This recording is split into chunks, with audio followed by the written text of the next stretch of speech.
안녕하세요. 2월 19일 토요일 묵상의 시간입니다. 오늘 우리는 요한복음 4장부터 6장까지의 말씀을 읽게 됩니다. 4장부터 6장까지의 말씀에는 우리가 여러 설교에서 익히 들었던 예수님께서 빵 5개와 물고기 2마리로 5,000명을 먹이신 오병이어 사건, 천사가 내려와 물이 움직일 때에 먼저 들어가면 어떤 병이든 낫게 되는 베데스다 못에서 못에 넣어주는 사람이 없어 38년 동안 병을 앓고 있던 병자를 고치셨던 사건, 먼저 배를 타고 떠나 가버나움으로 향하던 제자들 앞에서 바다 위를 걸어 그들에게 오신 사건과 함께 당시로서는 상상할 수 없었던 유대인인 예수님과 사마리아인 여인의 만남으로 인해 사마리아 수가라는 동네에 복음이 전파되는 사건이 나옵니다. 오늘 이 시간에는 제가 마지막에 언급했던 유대인 예수님과 사마리아 여인의 이야기를 함께 살펴보기 원합니다. 오늘 우리가 함께 읽을 말씀은 예수님과 사마리아 여인의 이야기의 마지막 부분인 요한복음 4장 39절에서 42절의 말씀입니다. 여자의 말이 내가 행한 모든 것을 그가 내게 말하였다 증언하므로 그 동네 중에 많은 사마리아인이 예수를 믿는지라.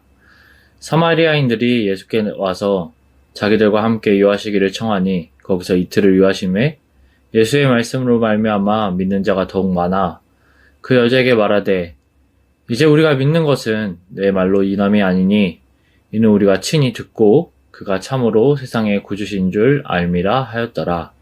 아멘. 오늘 우리가 살펴볼 예수님과 사마리아 여인의 이야기는 요한복음 4장 1절부터 시작됩니다.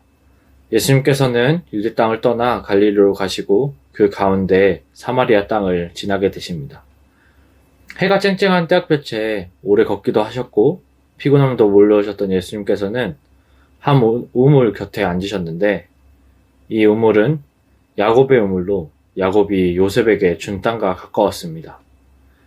예수님의 제자들은 먹을 것을 사러 동네로 들어갔고 사마리아 수가라는 동네에 한 여인이 예수님이 앉으신 우물로 물을 기르러 나옵니다. 예수님께서는 그 때학볕에 걷느라 갈증도 나셨는지 물을 기르러 나온 사마리아 여인에게 물을 달라고 하십니다. 물을 달라고 하는 예수님을 향해 사마리아 여인은 의아해하면서 당신은 왜 유대인인데 사마리아 여인이 나에게 물을 달라고 합니까? 라고 묻습니다. 당시 문화에서는 사마리아인과 유대인은 서로 상종하지 않았기 때문이죠. 이러한 사마리아 여인의 질문에 예수님께서는 그녀에게 자신에 대한 궁금증을 유발하며 그녀가 알지 못하는 생수를 주겠다고 말씀하십니다. 이에 여인은 예수님을 비웃기라도 한 듯이 물 기를 그릇도 없고 우물도 깊은데 어떻게 생수를 얻습니까? 라고 말하며 자기 조상인 야곱을 들먹이면서 당신 야곱보다 큽니까? 라고 묻습니다. 그러자 예수님은 자신이 말하는 물과 그녀가 말하는 물을 비교하며 여인이 말하는 물을 먹는 자는 다시 목마르지만 자신이 주는 물은 영원히 목마르지 않고 영생하도록 솟아나는 샘물이 될 것이라고 말합니다. 이 말을 들은 사마리아 여인의 예수님을 대하는 태도는 완전히 변합니다. 처음 일반적인 유대인 남자이자 야곱보다 크지 않은 이라고 생각했지만 이 말을 듣고 예수님께 주여라는 표현을 사용하며 자신에게 필요한 물을 주어 다시는 이 우물물을 기르러 오는 수고를 하지 않게 달라고 말합니다. 이러한 부탁에 갑자기 예수님께서 사마리아 여인에게 가서 내 남편을 불러와라 라고 말씀하십니다. 이 여자가 남편이 없다고 말하자 예수님께서 내가 남편이 없다는 것이 옳다 라고 말씀하시며 말씀을 이어가십니다. 그녀에게는 이혼하거나 사별한 남편이 5이 있었고 지금 함께 사는 남자도 남편은 아니었습니다. 예수님께서는 그를 알고 따르는 일에 관심을 표명한 자들의 그 속에 있는 죄를 다루는 것이 필수적이었지만 여자는 그녀의 삶에서 가장 민감한 부분이면서 그녀의 죄책과 상처가 드러나는 것을 막기 위해 일찌감치 차단막을 쳤던 것입니다. 자신의 치부가 드러나자 여자는 예수님을 보고 선지자라 표현하며 그들이 예배해야 할 장소에 대하여 묻습니다. 앞서 말했던 것처럼 당시에는 유대인들이 사마리아인과 상종하지 않았기 때문에 사마리아인들은 예루살렘이 아닌 그리심산에 성전을 짓고 따로 예배를 드렸습니다.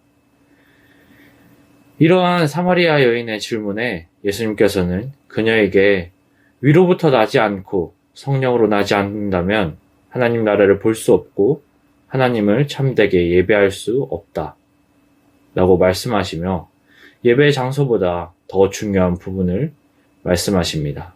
예수님의 대답을 들은 사마리아 여인은 자신이 얼핏 들었던 이야기를 꺼내는데 그녀가 그리스도가 오실 것이고 그가 모든 것을 우리에게 알려주신다고 말하자 예수님께서는 그 그리스도가 자신임을 말하며 이야기의 절정을 찍습니다. 이후 제자들의 등장으로 이야기는 급히 마무리되며 사마리아 여인은 마을로 돌아가 마을 사람들에게 자신이 방금 만났던 진짜 예수 그리스도 그분을 전합니다. 오늘 우리가 읽었던 39절부터 42절까지의 내용은 앞선 30절 사마리아 여인의 이야기를 듣고 예수님께로 나온 많은 사마리아인이 예수님을 믿게 됨을 알려주고 있습니다. 사마리아인들은 예수님께 함께 거할 것을 청하고 예수님께서는 그들과 함께 이틀을 유하시며 말씀을 전하시고 이로 인해 더욱 많은 자들이 예수님을 믿게 됩니다. 그리고 그들이 믿는 것은 그 사마리아 여인이 만난 그리스도가 아니라 그들 자신이 친히 듣고 만난 그리스도였으므로 그들은 그가 참으로 세상의 구주이심을 안다고 고백합니다. 사마리아 여인은 그녀의 삶에서 가장 민감한 부분이면서 그녀의 죄책과 상처가 드러난 것을 막기 위해 일부러 사람들이 피해 다녔고 그렇게 가장 더운 정오 시간에 우물으로 물을 기르러 나왔습니다.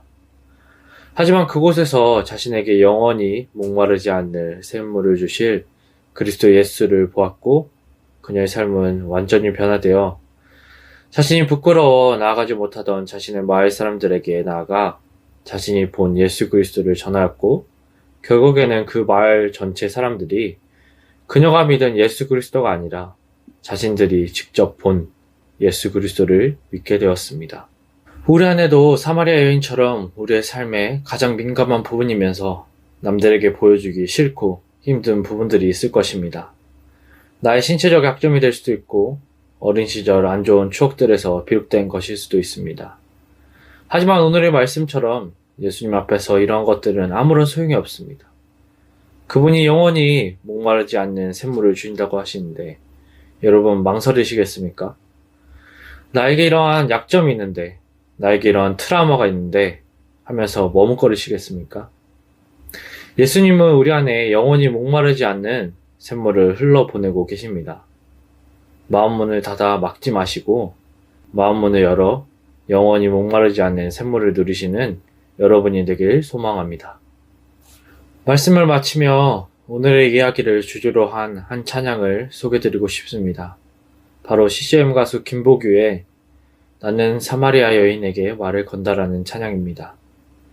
이 곡에는 내가 사마리아에 가는 이유는 그곳에 울고 있었던 내가 있어서 햇볕이 따갑고 그늘도 없는 낮에 나는 기다렸단다.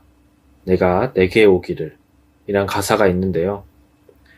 예수님은 오늘도 우리가 예수님께 오기를 기다리고 우리 바로 앞까지 찾아와 우리가 단 한 발자국 그분께 다가오기를 바라십니다. 배움의 교회 성도님들 우리 한 발자국 함께 나아갑시다.